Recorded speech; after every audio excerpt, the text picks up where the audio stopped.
So hello guys, so the topic today is about moment of force. So this topic is under to the static of rigid bodies subject. So game, start na tayo guys. Force, a moment is equals to force times the distance. The distance should be perpendicular. So example number 1, determine the resultant of parallel force. Resultant means yung total of all parallel forces. System acting on the bar AB. So means total resultants. Determine the resultant of the parallel force. So first, resultants, since the downward will denote as negative. So negative 20 since downward siya, di ba guys? Obviously naman downward. So yung negative pounds minus 10 pounds. And then, ano yung susunod? Positive. Since upward yung forces niya, so positive 30 pounds. And then negative 40 pounds. All downwards will be negative and all upward will be positive. So negative 30 na to. Tas 30 cancel, so negative 40 pounds or R is 40 pounds downward. The downward denote as negative downward. Gets. Oh, next. Next, determine the result of power force acting on the bar AB. So, yung force na nag-act sa side A and side B, which is the moment at A clockwise. Ano ba? Ito, clockwise to. Positive. Tama, clockwise to. And then counterclockwise will be negative. Tama, di ba? Clockwise pag ganito yung ikot. Relo. And then yung counterclockwise, yung ikot niya, papunta siya dito. So, sa moment at A, since sa A nun tayo nakatingin, titingin ka nun sa A, which is yung force na tumatama sa A, which is 20, huwag mo na bibilangin yan kasi distance niyan is 0 kasi nasa A na siya mismo. So, proceed tayo sa 10 pounds downward. So, 10 pounds downward nun siya guys. Ibig sabihin nito is what? 10 pounds. Since etong 10 pounds, pag umikot yan guys, papunta sa A which is clockwise. So, positive siya. Then, with 2 feet a distance. Since 2 feet yung distance niya from A dun sa 10 pounds. O, next tayo para mas maintindihan nyo. Next is the 30. Ay, hindi. Una na natin tong 40 pounds. So, yung 40 pounds, dito siya, iikot siyang papunta sa A, which is clockwise din. Positive 40 pounds. With the distance of 3, 3, 6 na yan. Tapos 8 feet. So, next is eto naman, yung negative, ay 30 naman. 30, dito yung iikot niya, papunta sa A, counterclockwise. So, minus 30 pound with the distance of from this point hanggang sa A is 5 feet. So, gets naman yan, di ba guys? Wait, wala yung calculator ko. Wait.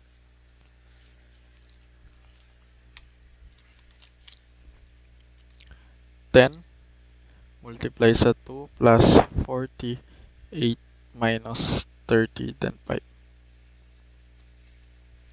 190 foot-pounds. Yung sa moment at A. Sa moment of B is ano? Ganun din yung gagawin mo nun, guys.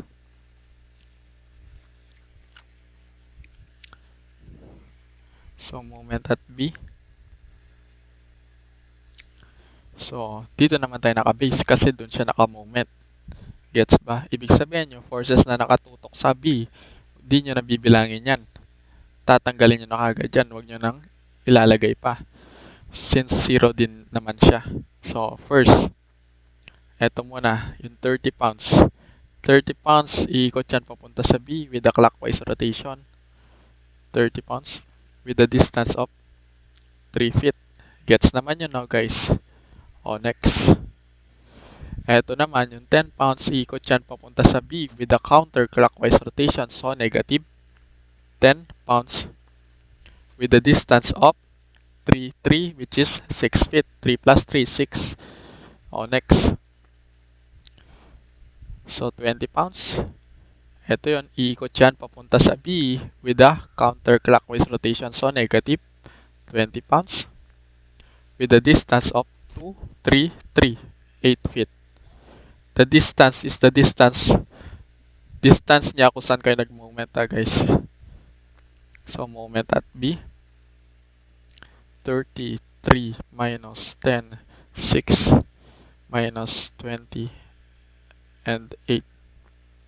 So, negative 130 foot-pounds.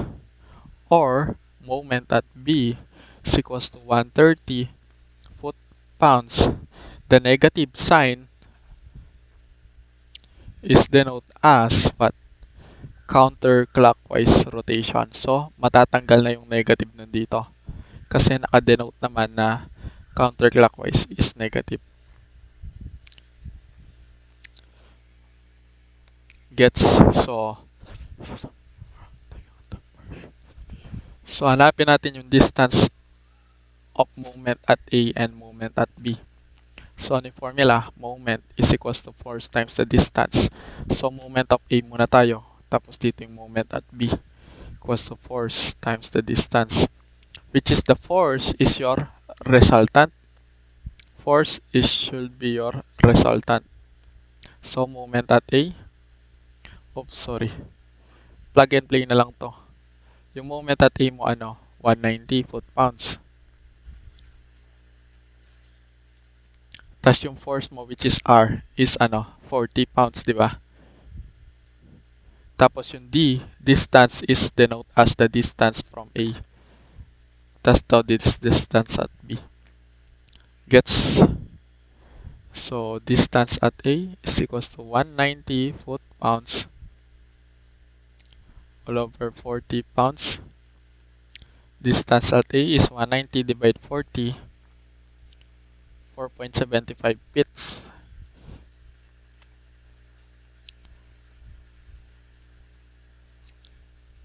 Bakit feet? Cancel yung pound. Natira feet.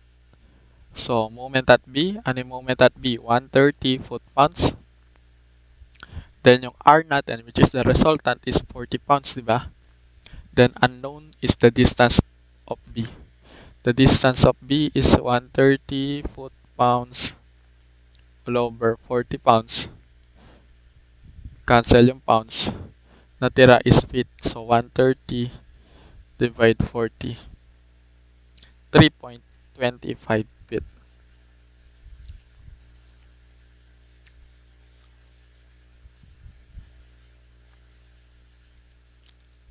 So, gets naman guys, no?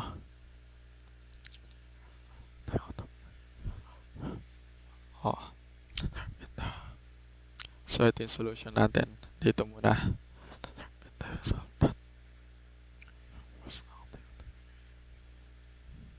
Tapos, ito yung next. Gets. O, proceed tayo sa next. So, ito, since angle to, no? Angle 40 degrees. Tapos, ito, since 600 Newton, guys, mahirap tong kuhanin ng moment na tatama dapat sa moment at O. So, ito yung problem. Calculate the magnitude and the moment about the base to point O of the 600 Newton force. So, mahirapan tayo dyan. So, anong gagawin natin una? Kunin natin yung component niya. So, ito ano to? 600 Newton cosine of 40, di ba? Tapos ito ano to? 600 sine of 40. Gets naman yun, di ba guys? So, katawa lang yun. O, next. So, itong 600 Newton cosine 40, yung axis ay yung line of action yan guys. Ay, sorry. Line of action yan, pwede siyang hanggang dito sa dulo, di ba? Pag nandyan na yung dulo niyan, line of action, let's say, nandito yung arrow niyan, iikot yan papunta dito sa O with a distance of 4 meters. So, moment at O is equals to 600 Newton cosine 40. So, paano yung ikot niya? It is clockwise, diba guys? So, positive yan, siyempre. Positive 4 meters. So, ito naman, 600 sine 40.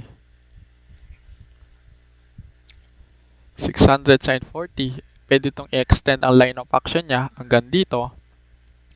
So, hanggang dyan, pag umikot yan, dito yan iikot, papunta sa O. With a distance of, ito yung distance niya, no? With a distance of 2 meters. Gets? So, ano yung rotation yan? Clockwise pa rin. So, positive, yes, positive. 600 Newton sine 40 with a distance of 2 meters. The moment at O is what? Ay, calculate na lang yan guys. And then, ano to? 4 meters plus 6.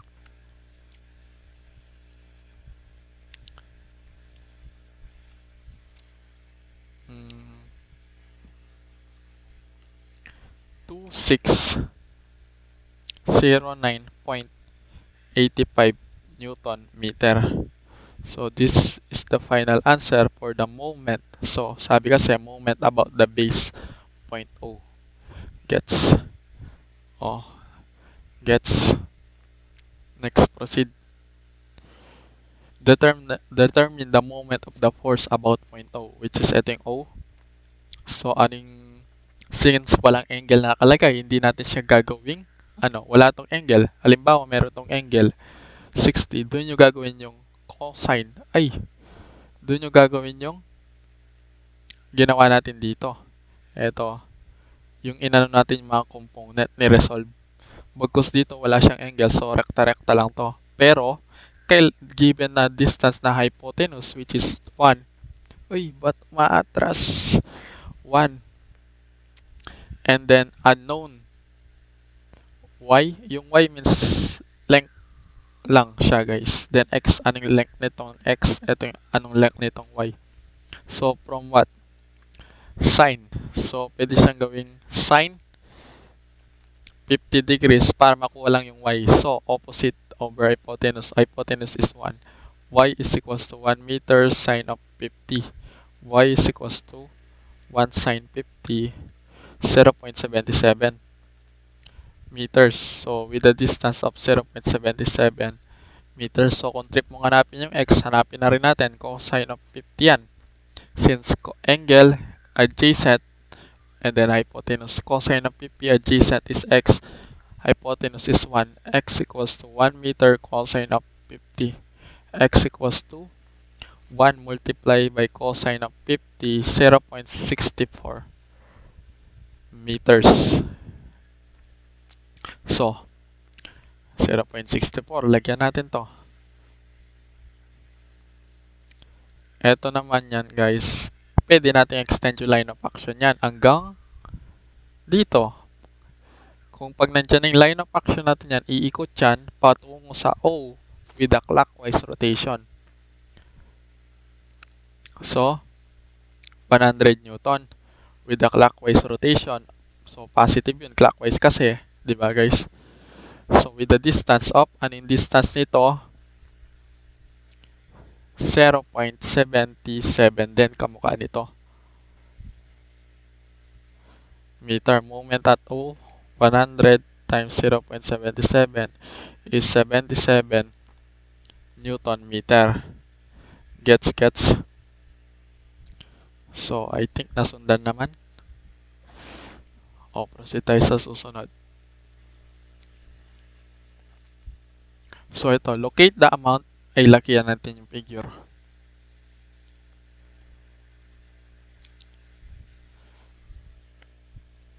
O, yan.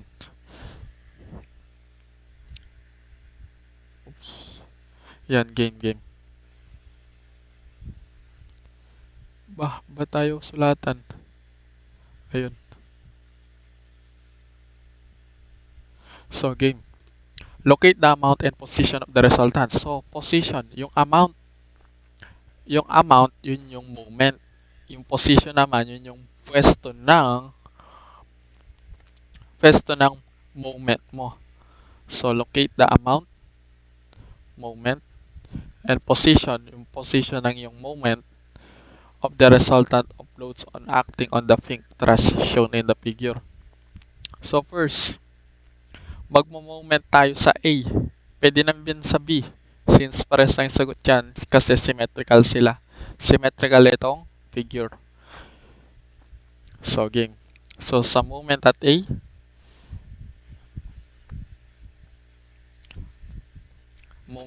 focus lang tayo sa A. Since yung forces na nandito na sa A, hindi na siya kasama. Since eto naman, ano yung distance nito from A up to this point?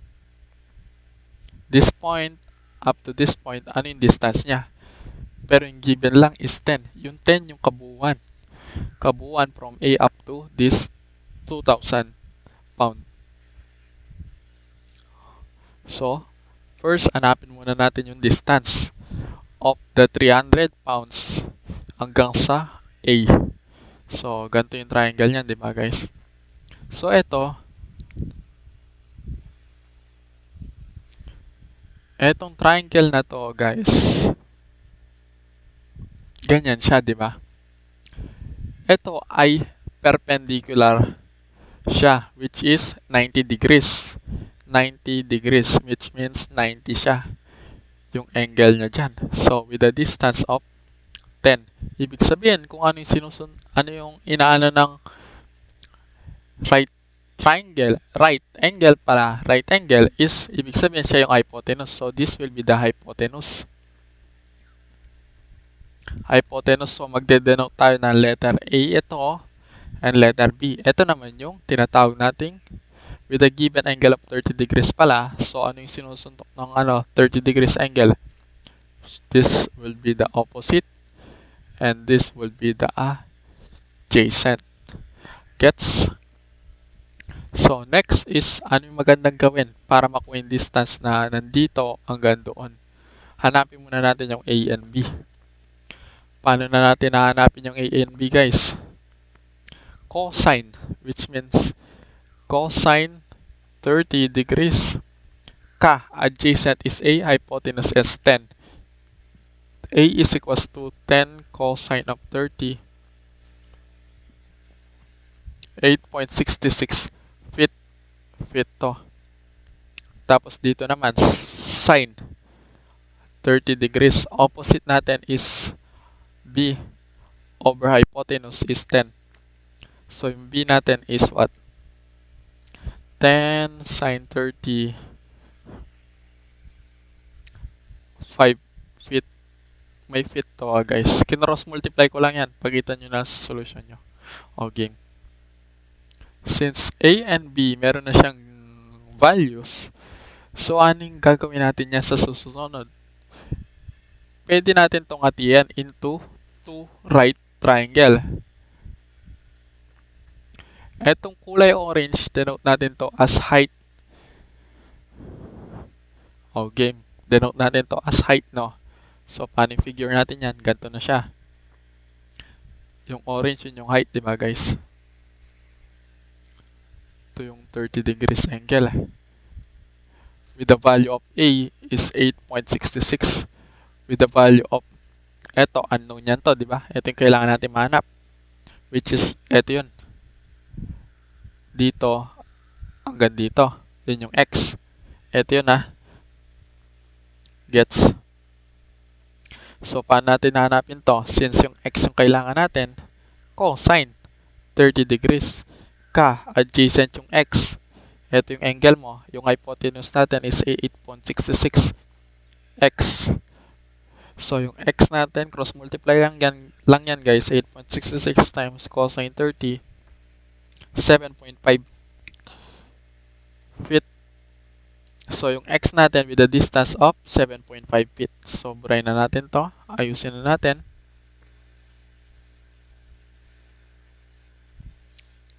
7.5 feet. Yan. Pwede na tayo mag-movement yan. Since symmetrical sila guys, hatiin na natin to. Pwede siyang hatiin. Kasi symmetrical lang din naman eh. Pag hinati natin yan, yung 10 magiging 5. 5. Gets?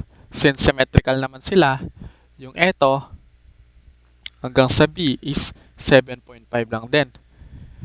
Pero yung eto hanggang dito is 2.5 lang din. Kasi 2.5 plus 7.5, 10. Tapos yung dito is 2.5. Gets? O, next. Locate the amount and position of the resultant. So, yung amount muna. So, that yung moment at A, so magmo-moment tayo sa A, pwede din tayo mag-moment sa B. So, yung 200, di na yung kailangan isulat kasi nasa mismong A na siya, which is 0 lang din naman siya. 300 pounds. Dito na tayo sa 300 pounds. Yung 300 pounds, iikot yan patungo sa A with a distance of 7.5 feet with a rotation of clockwise. So, positive siya. And then, so sa 400, iikot siya hanggang patungo sa A with a clockwise rotation of, so positive din siya, 400 pounds. With a distance of, ano yung distance niya guys? Umikot siya patungong A. Wait. Eto yun. Hanggang sa A is ano guys? 15. Paano naging 15? Hanggang dito, hanggang sa dulo, 5 plus 10 is 15. 15 feet. O next, plus, ilan to? 300 ba to? 300 pounds. Eto na tayo. Iikot yan patungo dito. Ilan yan guys? 300 pounds is clockwise rotation, so positive. With a distance of, eto yun, 2.5 plus 5 plus 5 plus 2.5 plus 10. Ilan yun? So 20.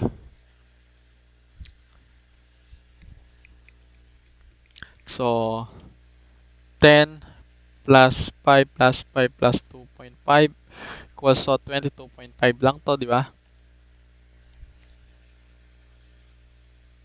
So with a distance of 22.5 feet. Tapos ito naman, ikot to hanggang dito with a clockwise rotation of 200 pounds plus 200 pounds with a distance of 200 hanggang sa dulo. Matik, ilan yan guys? O, bilangin natin, no? 10, yung original 10, tapos 10 pa, tapos 10, so 30. Sana yun? 30. So, pag-add lang natin yan, ay meron pa pala yung 2,000 sa baba, plus 2,000, iikot yan patungo sa A with a clockwise rotation with a distance of, clockwise means positive, with a distance of 10.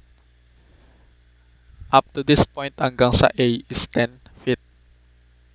Gets? So, 2,000 pounds with a distance of 10 feet. So, at moment at A is equals to 307.5, 400,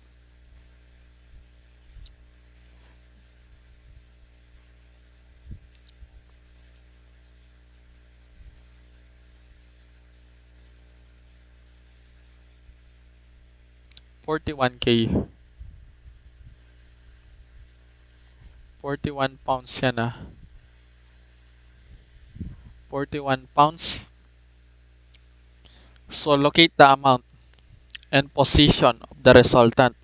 So, yung amount niya guys, oops, nasaan na yun? Eto. Amount niya guys is 41K. Kaso yung position pa ng, eto, position. And the position of the resultant uploads acting on the pink trash shown in the figure. So, ano yung position niya? moment at A is equals to force times the force times the distance. Since yung force natin, hindi pa pala natin nahanap yung force, which is the resultant.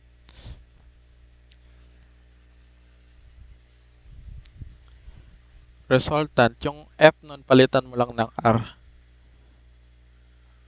Yung resultant, ano? Paano hanapin yung resultant? Lahat ng downward negative, lahat ng upward positive. Kaso downward sila lahat. Pagka-add mo lang lahat to, lahat ng binilog ka na to, yun yung resultant. So, negative 200, dito na lang natin sulat para hindi tayo malito. Pounds minus 300. Bakit negative? Kasi downward lahat yung arrow nila. Oh. Gets? Minus 300 pounds minus 200 pounds minus 2,000 pounds. Ilan yan? Negative 200 minus 300 minus 400 minus 300 minus 200. So 34.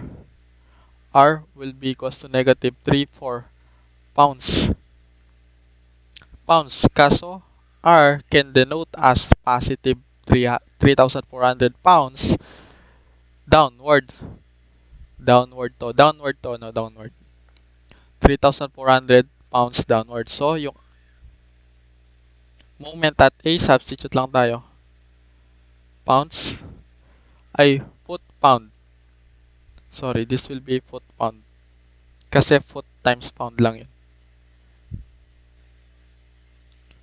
41,000 foot pound is equals to F is 3,400 pounds times the distance at A.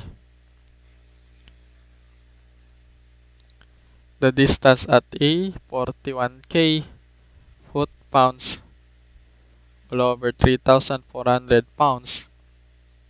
Cancel tong pounds, so natira feet. So the distance at A, 41k divide 3 for 12.06 feet.